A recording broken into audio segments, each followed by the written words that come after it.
Wassalatu wassalamu ala Rasulillah Muhammad bin Abdillah wa ala alihi wa sahbihi wa man walah.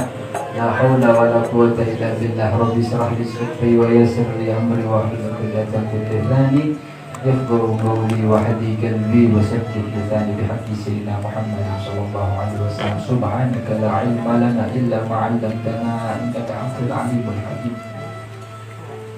Alhamdulillah, segala puji serta syukur kehadiran Allah yang masih mengistiqomahkan kita untuk menuntut ilmunya Allah dan menuntut ilmunya Rasulullah sallallahu alaihi wasallam. Jadi udah dites bu, antara kita beribadah sama menuntut ilmu, antara kita puasa sama menuntut ilmu, antara kita membayar zakat sama menuntut ilmu. Pendudukan yang paling terberat menuntut ilmu mengalahkan semua perintah yang diperintahkan oleh Allah Subhanahu wa ta'ala. Mungkin kita mampu sholat, kita mampu bayar zakat, tapi di saat kita menuntut ilmu berat sekali. Luar biasa, syaitan ini udah nempel di badan kita, nempel di mata kita. Gimana caranya kita punya mata ngantuk. Makanya kebiasaan biasanya kalau orang ngaji ngantuk. Itu luar biasa itu. Tipu daya syaitan itu luar biasa. Kenapa Beb? Bahkan menuntut ilmu ini beratnya melebihi kita sholat 5 waktu. Karena apa? Karena tanpa ilmu sholatnya gak diterima oleh Allah Subhanahu wa ta'ala. Karena tanpa ilmu, zakat, puasa, semua yang diperintahkan oleh Allah, seandainya tidak dibarengi dengan ilmu, maka semua amaliyah kita akan ditolak oleh Allah Subhanahu wa ta'ala. Nah itu makanya paling senang syaitan. Syaitan ini paling senang sama al-abid, orang yang ahli ibadah. Walakin al-jahil, tapi dia orang yang ahli ibadah dan orang-orang yang bodoh. Banyak sekali. Syaitan ini lebih senang. Maka di dalam kitab Al-Alaq, syaitan ini ketika dia pengen mengganggu orang yang lagi ibadah, di depan pintu orang yang mau ibadah tadi ada orang lagi yang lagi tidur. Orang yang lagi tidur ini dia tidurnya menggunakan ilmu, menggunakan apa-apa yang diajarkan oleh Rasulullah, sehingga syaitan ini gak berani ngelewatin orang yang lagi tidur. Malah syaitan mau menggodain orang yang lagi sholat. Kira-kira utama mana sih? Afdol mana sih, sholat sama tidur? Ya jelas sholat. Tapi kenapa orang yang sholat yang diganggu syaitan? Ini orang yang lagi tidur, syaitan takut ngedeketin. Kata syaitan bakal kebakar anak kalau ngedeketin orang yang lagi tidur. Subhanallah, ternyata orang yang lagi tidur menggunakan ilmunya Rasulullah, maka dijaga dari Allah Subhanahu wa ta'ala. Orang yang tadi sholat dalam keadaan yang bodoh, syaitan lebih senang menyesatkan orang-orang yang ahli ibadah walaupun dia dalam keadaan bodoh. Mudah sekali kata syaitan. Beb, lebih utama mana Beb? Orang yang ahli ibadah bodoh sama orang yang pintar tapi dia nggak ahli ibadah. Ya dua-duanya kurang baik. Tapi kalau dibilang lebih utama mana? Lebih utama orang yang alim walaupun dia kurang di dalam beribadah. Yang dimaksud dengan kurang beribadah ini bukannya meninggalkan perintahnya Allah. Ya seperti sholat. Mentang-mentang dia punya ilmu, udah yang penting kata Habib yang penting belajar. Dia udah tahu ilmunya, udah tahu hukumnya, tapi nggak mau diamalin. Kata Rasulullah apa? Kata Al-Imam Zubayd di dalam nazamnya, ya. Wa kullu man bi ghairi ilmin ya'malu al-'amaluhu mardudatun la tuqbalu. Yang pertama, seseorang mengamalkan amal tanpa ilmu, maka Allah akan menolaknya. Dan juga Allah Subhanahu wa ta'ala akan mengazab. Ina'iyadzubillah min dzalik. Bagi orang yang punya ilmu tapi dia nggak mengamalkan ilmunya. Ina'iyadzubillah min. Jadi jangan sampai kita dapat ilmu nggak kita amalin. Kita udah tahu kewajiban sholat, kita tinggalin sholat. Kita udah tahu kewajiban puasa tapi kita ninggalin puasa. Seandainya mereka meninggalkannya secara terang-terangan, dia bilang, Beb, anak gak mau sholat, malas Beb. Anak nggak mau sholat mah malas. Beb, anak nggak mau sholat karena mungkin sholat ini bukan dari perintahnya Allah. Ini orang-orang yang kafir, keluar dari Islam. Alhamdulillah, kemarin kita udah belajar masalah bab aurat. Yang pertama, auratnya laki-laki ini mutlak, mau di depan ajnabiyah ataupun di depan mahram, hukumnya menutup surati warokabah, pusar sampai lo lutut, mutlak. Bib, seandainya saya duduk di depan orang yang bukan mahram saya, yang dimana kita udah sama-sama besar, apakah haram, Bib? Tidak, karena menutup aurat baina surati warukbah.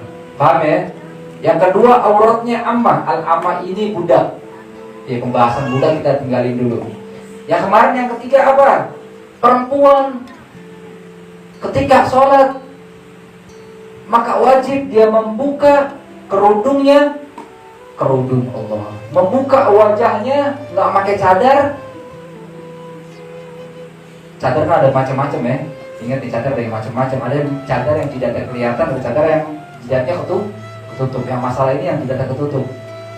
Kalau tidak terbuka, nggak ada masalah. Kalau jidatnya kebuka. Cadar kan macam-macam nih. Kalau cadarnya ketutup jidat, maka harus dilepas dulu cadarnya untuk dia melakukan salat. Perempuan yang merdeka ataupun ibu-ibu kayak di zaman sekarang, anak-anak perempuan zaman sekarang, maka auratnya dia ketika sholat wajib dibuka wajahnya dan kedua telapak tangan. Dan ketika dia dalam keadaan gak sholat, jami'un badaniha, seluruh anggota tubuhnya itu aurat. Itu aurat. Ini bagaimana nih Islam ini memuliakan perempuan. Ini anak-anak kecil nih, yang baru-baru pengen balik. Nanti belajar yang benar-benar belajar yang benar-benar. Allah ini muliain perempuan dengan semulia-mulianya. Jadi jangan pernah ente hinain ente punya diri. Nah, kita duduk, kita jalan dengan orang yang bukan mahram. Kita naik motor, satu motor boncengan, haram, haram. Siapapun dia. Seandainya kita boncengan naik motor yang bukan mahram tanpa hajat, haram. Saya mau ke pasar, kan kagak ada orang di rumah yang bisa bawa motor, akhirnya naik tukang ojek, nggak apa-apa pakai hajat. Itu apalagi zaman sekarang, ya Allah, perempuan. Kalau orang nggak pacaran nggak keren. Nah, ya alhamdulillah, dari bangga akan maksiat, Nah, ya alhamdulillah, dia foto sama yang bukan mahramnya, dibuka kerudung, diupload di Facebook. Itu namanya dosa jariah. Bib, saya udah tua, Bib, ngupload foto nggak pakai kerudung sama suami saya, tetap itu sama dosa jariah. Apalagi kalau buka aurat, na'udzubillah min dzalik. Nah, itu dia, paham? Jadi anak-anak kecil nih, jangan mulai deh. Gak usah ngikutin orang-orang sekarang udah. Dan ibu-ibu nih jangan sampai man redo bil ma'siyah fahuwal ma'asi. Barang siapa yang redo akan maksiat, maka dosanya sama kayak dia ngelakuin maksiat tersebut. Ibu-ibu punya anak yang umur 20 tahun, pacarnya datang, dia duduk berduaan, kita keluar, kita tinggal di berdua, ngapain nggak tahu kita. Makanya kalau ibu-ibu ngaji, bapak-bapak ngaji, jangan sampai haram. Gimana ceritanya? Diapelin dia malam minggu saya punya anak keluar, dosanya sebelum si anak disiksa sama Allah, orang tuanya disiksa terlebih dahulu. Ar-redho bil ma'asi fahuwal ma'asi. Orang yang redho akan kemaksiatan, sama aja dia kayak ngelakuin maksiat tersebut. Ada orang minum, misalnya kan ada dua orang minum, ini dua-duanya sama minum. Yang pertama dia dapat hukuman karena melanggar perintahnya Allah, melanggar larangannya Allah, minum minuman keras. Dan ada lagi dosa yang kedua apa? Seandainya dia berdua nih yang lagi mabok, dia nggak ngomong lu jangan mabok, padahal dia lagi mabok nih, lu jangan mabok itu haram. Kalau dia nggak membalas yang demikian, dan dia kena dosa, dapat dosanya double. Walaupun dalam keadaan mabok pun tetap dia harus amal ma'ruf nahi mungkar. Gimana ceritanya Bib orang mabok, orang kagak bang? Agak mabok, ini kan fikih Pak. Iya, fikih yang kita bahas cuma fikih aja deh udah. Kalau masalah hak-hak yang lebih khusus ya nanti kita bahas lagi. Dan yang terakhir tadi Allah Subhanahu wa taala melalui lisan suci Nabi Muhammad memuliakan perempuan dengan semulia-mulianya. Bib kalau di Hadramut gimana Bib kalau nikah? Kalau di Hadramut seandainya ada perempuan yang mau dinikahin, yang pandang di perempuan bukan calon suami ya bukan, kakak atau adiknya si laki. Jadi contohnya anak punya adik di Fatimah, anak punya adik Fatimah yang di Jakarta. Nah, si Fatimah ini yang melihat calon istri anak. Seandainya Fatimah bilang, oh ya cakep, udah bang, udah jalanin cakep, udah calon bini lu, dia nikahin aja. Baru dinikahin hak ada. Sunnah Nabawiyah Sallallahu Alaihi Wasallam. Sekarang subhanallah, dia belum nikah udah subhanallah. Ke pasar bareng, kondangan bareng, 5 tahun bareng, kagak nikah nih. Nah, alhamdulillah. Kalau 5 tahun nih udah bisa kredit mobil udah ada lu, sampai lunas subhan. Ingat tuh, ini mulai sekarang nih kita ngaji bener-bener. Kita ikutin syariatnya Nabi Muhammad. Buat apa kita ngaji lama-lama tapi nggak kita pakai nih amaliyah? Jangan sampai karena kebodohan kita masuk dalam nerakanya Allah. Na'iyadzubillahi min. Jadi satu yang pertama tadi Habib bilang, kalau punya anak ingat dijaga. Jangan sampai ada orang yang bukan makhluk datang ke rumahnya apalagi bawa anak perempuan kita. Na'udzubillahi min. Dan perempuan, antara perempuan dan perempuan contohnya di kamar, dia boleh membuka aurat, menutupnya sama kayak laki-laki, bena surati warubah. Yang penting jangan di umum ya, jangan di umum buat perempuan. Faham tuh, ada yang paham semuanya nih? Paham semua apa enggak? Ada yang mau nanya apa enggak nih masalah bab aurat? Insya Allah udah pada hafal ya? Iya pada hafal ya ibu-ibu ya. Insya Allah diamali, tinggal kita praktekin bener-bener bu, kita ngaji minta ridhonya Allah sudah. Yang hak yang kita bilang hak, yang batil udah kita bilang batil. Kita ngaji bener-bener minta ridhonya Allah, ridhonya Rasulullah Sallallahu Alaihi Wasallam. Paham semua masalah bab aurat ya? Pak Suwardi biasanya suka nanya nih Pak Suwardi. Alhamdulillah. Al-fasl hadha al-fasl arkanus salati 17. Al-awwalu an-niyatu wa thanisu takbiratul ihrami, as-salisu al-qiyamu 'ala al-ghadiri fil fardhi, ar-rabi'u qira'atul fatihati, al-khamisu ar-ruku'u, as-sadisu at-tuma'ninatu fihi, as-sabi'u al-i'tidal, as-thaminu at-tuma'ninatu fihi, at-tasi'u as-sujudu مرتين، العاشر الطمأنينة فيه، الحادي عشر الجلوس بين سجدتين، الثاني عشر الطمأنينة فيه، الثالث عشر التشهد الآخر، الرابع عشر القعود فيه، الخامس عشر الصلاة على النبي صلى الله عليه وسلم فيه، السادس عشر السلام، السابع عشر tertib. Jadi rukun-rukunnya sholat ini ada 17. Ada 17. Wajib bagi kita memahami, menghafal rukun-rukun di dalam sholat. Jadi kalau rukun ini apa? Rukun ini pengamalan yang kita lakukan di dalam sholat. Ingat, rukun amaliyah yang kita lakukan di dalam sholat. Fardu amaliyah yang kita lakukan di luar sholat. Kan udah kita bahas nanti di bahasan sebelumnya udah kita bahas. Insya Allah nanti kalau ada yang mau tanya kita bahas lagi di luar majelis. Yang pertama surutus sholat. Yang pertama tadi arkanus sholati 17 ada 17. Yang pertama niat, usolli fardhu subhi rak'ataini mustaqbilal qiblati adaan fardhu lillahi ta'ala. Itu jelas. Wa amma talaffudhu fahiya sunnatun wa mahalluha hiya qalbi. Mengucapkan niat itu sunnah. Ingat yang udah kita bahas kemarin masalah bab sholat, mengucapkan niat sunnah. Yang wajib di mana Bib? Pada saat kita tak Allah, saya niat sholat subuh 2 rakaat menghadap kiblat wajib karena Allah Ta'ala akbar. Paham? Selesai kita takbir, udah selesai kita niat. Ingat ya, Bib, banyak Bib orang takbir panjang Bib. Allahu akbar. Sah apa enggak sah? Bib kalau dia takbirnya begini Bib, Allahu akbar, nah itu nggak boleh. Kalau enggak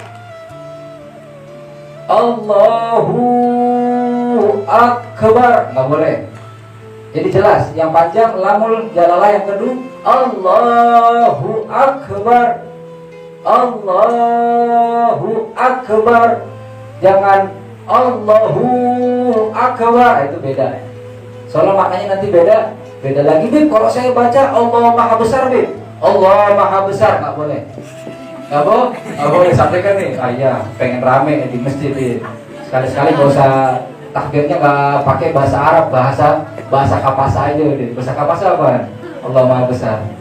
Ya begitu deh pokoknya. Ya, apalagi bahasa Jawa, udah makin repot. Jadi nggak boleh kita mengucapkan takbir selain dengan bahasa Arab. Akbar Allah, boleh apa enggak Bib dibalik? Nggak boleh. Kalau takbirnya enggak kita lakukan secara kafah, secara sempurna, sholatnya maka tidak sah, paham ya? Allahu akbar, ya Allahu akbar. Nah, pas takbir kan, udah Allah, langsung niat, saya niat sholat subuh 2 rakaat wajib karena Allah Ta'ala akbar, udah selesai. Selesai kita takbir, selesai kita niat. Karena waktu niat di dalam sholat ketika kita mengucapkan takbir Allahu akbar. Paham? Ada yang mau nanya? Paham ya masalah takbir? Paham? Asani takbiratul ihrami. Nah itu yang tadi bilang. Asani qiyamu al-qadri fil fardi. Wajib berdiri bagi orang yang mampu di dalam sholat wajib. Bib, sholat sunnah saya mau duduk Bib, tapi saya mampu berdiri. Kalau sholat sunnah boleh duduk, sholatnya duduk. Tapi kalau dia mampu dalam keadaan sholat fardu, maka wajib dia berdiri. Paham? Ar-rabi'u qira'atul Fatihati. Nah ini kita baca suratul Fatihah. Dari setiap tasdid di dalam kalimatul Fatihah harus kita paham. Makanya setiap kali Anda baca Fatihah diikutin udah. Alhamdulillah nih banyak nih orang-orang tahfidz di sini. Alhamdulillah nih, nanti kalau ente mau belajar nih banyak nih kita punya saudara-saudara tahfidz semua. Semoga berkahnya orang-orang yang hafal Quran, Allah jaga jasad kita dari rusaknya di bumi. Ya karena jaminan dari Allah nih, orang kalau udah hafal Quran dijaga jasadnya, jangankan rohnya, jasadnya dijaga. Abu Yas Said Muhammad bin Alawi bin Abbas Al-Maliki, beliau ini profesor doktor, hafal Quran, ahli sholawat. Setelah 5 tahun kuburannya digali, sama sekali tubuhnya gak rusak sedikit pun. Sama sekali tubuhnya gak rusak sedikit. Beliau Sayyid Muhammad bin Ali bin Abbas Al-Maliki. Beliau itu yang fotonya yang di depan situ tuh adalah, iya, yang ini kitabnya nih. Salah satu kitab karangan beliau, Khosaisul Ummatil Muhammadiyah. Nah, ini karangan kitabnya banyak sekali. Allah jaga jasadnya, apalagi ruhnya.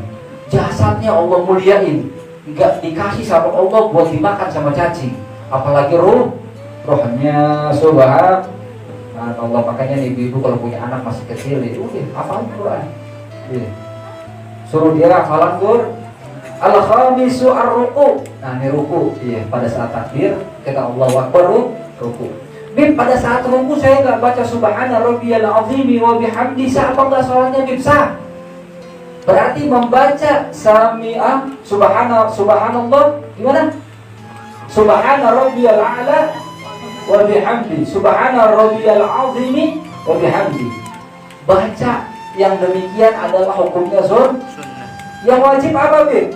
Yang wajib asabi al-i'tidal wa kamilu at-tuma'nina. At-tuma'nina. Paham tuma'nina? At-tuma'nina ini as-sukun. Berhenti. Bukan tidak tergesa-gesa, beda. Tuma'nina ini setelah sempurnanya gerakan kita berhenti. Jadi ada tuh di Jawa orang sholat Allahu Akbar, Allahu Akbar, Allahu Akbar. Wah ini gimana ceritanya?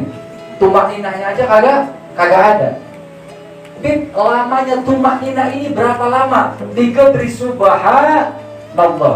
Kita mengucap subhanallah berapa detik? Subhanallah 3 detik. Jadi pas ketika kita ruku, sempurnanya gerakan, kita berhentikan kita punya badan selama 3 detik, maka sah sholatnya. Walaupun dia nggak baca subhana rabbiyal azimi wa bihamdi. Cuma kan sayang masa kita nggak baca apa-apa, cuma ruku. Ya kita bacalah subhana rabbiyal azimi, subhana maha suci Engkau ya Allah, Rabbi Tuhanku al-azimi yang paling mulia, wa bihamdi, dan segala kebaikan hanya milikmu. Paham? Al-khamisu ar-ruku' was-sajdu ma'ina fi as-sabi'u al-i'tidal. Al-i'tidal sami Allahu liman hamidah. Nah, ya kan? As-saminu tuma'ninah. Pas i'tidal kita mau baca doa Rabbana lakal hamdu min as-samawati wa min al-ardi wa min ma sida min zayyin. Kita enggak baca itu, Beb. Tapi kita selesaikan dengan tuma'ninah. Setelah sempurnanya gerakan i'tidal, kita berhenti selama 3 detik, maka tetap sholatnya sah. Paham? Ya, cuma milokan kita cuma i'tidal doang, pelanga-pelongo. Ya udah sambil baca doang. Udah paham? At-tasi'u as-sujud marrataini, kita sujud dua kali. Al-'ashiru at-tuma'nina fi. Begitupun sama di sujud harus ada Intinya semua gerakan di dalam sholat wajib kita berhenti sejenak. Paling cepat-cepatnya kita berhenti, nggak boleh kurang dari 3 detik. Paham ya? Bib, yang wajib di dalam bacaan apa? Makanya kalau kita buka kitab yang lebih besar, Al-Ham, ada arkanul gauliyah wa fi'liyah. Ada rukun yang diucap, ada rukun yang dilakukan dengan gerakan. Nah, ini masuk dengan rukun-rukun gerakan yang tadi kita bahas. Bib, yang ucapan ini apa? Cuma tadi Allahu Akbar, kita baca Al-Fatihah sama tahiyatul akhir. Jadi ini buat ibu-ibu, jangan sampai kita punya anak yang ngajarin dia Fatihah, yang ngajarin dia tahiyatul akhir orang lain. Jadi kalau bisa nih ibu-ibu nih semuanya yang di sini, Bib, saya ini kayaknya masih belum yakin, Bib, Fatihah saya ini sempurna, Bib. Bib, saya ini kayaknya masih ragu, Bib, tahiyatul akhir saya ini udah sempurna. Datang ke anak. Ayo sama-sama kita benerin, paham.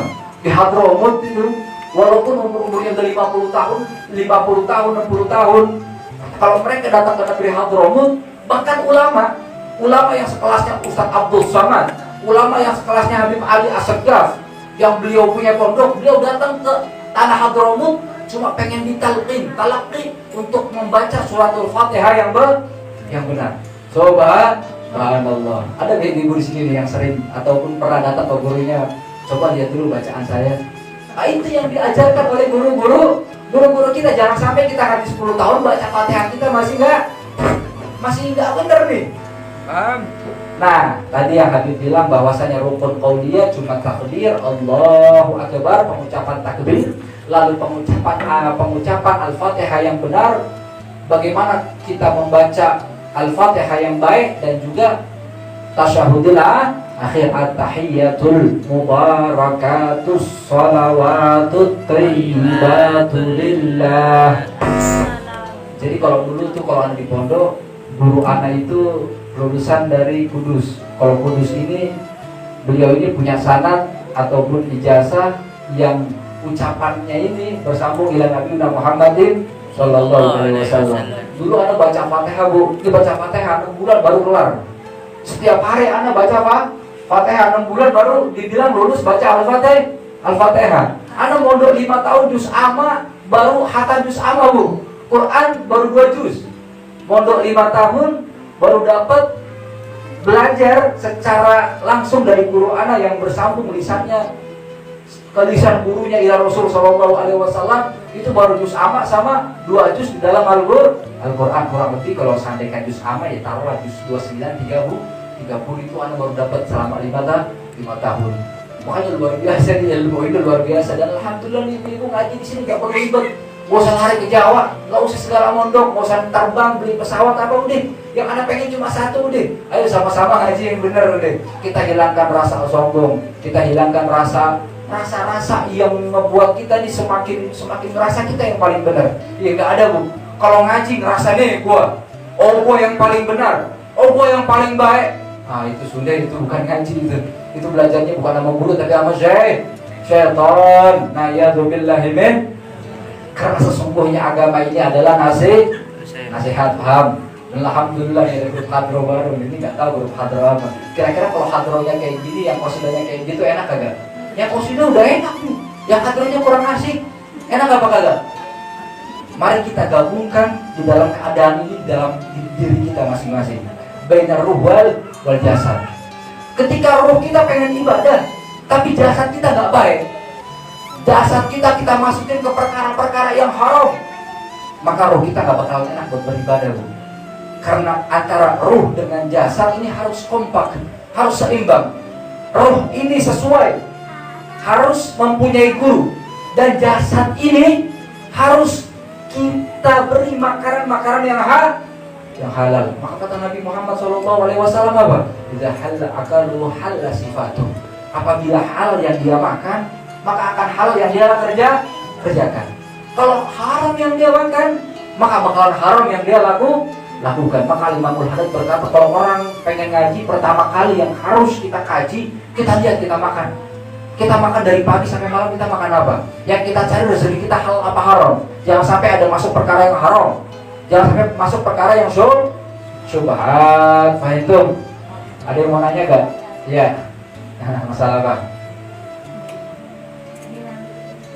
Saya mau bertanya, kalau misalnya takbir, mendukung, sujud itu kan namanya gerakan sholat ya? Iya. Akwal Terus sholat. kalau misalnya subuh, isya dan maghrib dan seterusnya itu namanya waktu sholat. Apa tuh? Bukan waktu sholat.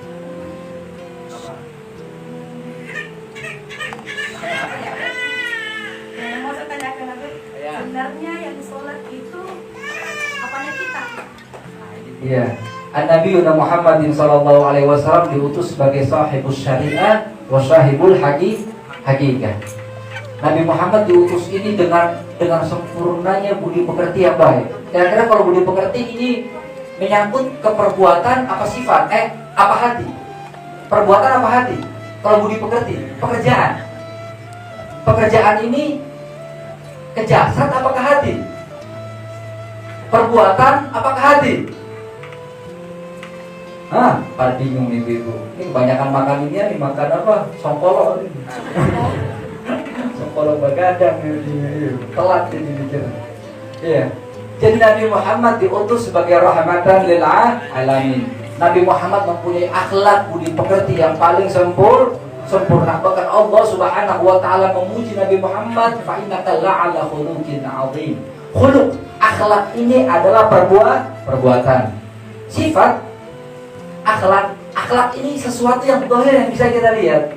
Ada seorang murid dia berbakti sama gurunya, ada anak berbakti sama orang tuanya, itu namanya apa? Budi pekerti kan. Begitu pun sama di dalam as-shalah. Nabi Muhammad SAW menyempurnakan sholat dengan perintahnya Allah dan melakukan apa-apa yang telah Allah perintahkan dan gerakan yang sesuai dengan yang dilakukan Nabi Muhammad SAW. Didahului dengan takbir dan diakhiri dengan salam. Gerakannya Nabi Muhammad harus kita ikutin sepenuhnya. Beb, yang masalah bab hati bagaimana Beb? Apakah hati juga wajib untuk sholat? Nah ini dia. Kira-kira bu, ibu ini takbir Allahu Akbar. Kira-kira ini ibu saya niat sholat. Otomatis dalam hati ibu menghadirkan hati apa enggak bertemu dengan Allah. Maka tujuan dari niat, tujuan dari pengucapan takbir, tujuan dari kita sholat untuk kita semakin ingat kepada Allah. Paham? Jangan berpikir Habib, saya mah sholat daim Beb. Saya mau walaupun gak sholat tetap dihitung sama Allah sholat. Kan kata Allah Subhanahu wa taala, inna sholata lidzikri. Sesungguhnya sholat itu adalah mengingat aku. Akhirnya dia gak sholat. udah ngapain segala wudhu, ngapain segala takbir, ngapain segala ke masjid, udah ingat Allah aja, sama aja kayak ini sesat. Ini sesat karena tidak mengikuti Nabi Muhammadin Sallallahu Alaihi Wasallam. Jadi harus zahir kita sesuai dengan Nabi, dan hati kita sesuaikan gimana caranya bisa mengikut Nabi Muhammad Sallallahu Alaihi Wasallam. Paham? Ibu udah pada mantap nih kayaknya. Ya udah, mudah-mudahan sedikit manfaat.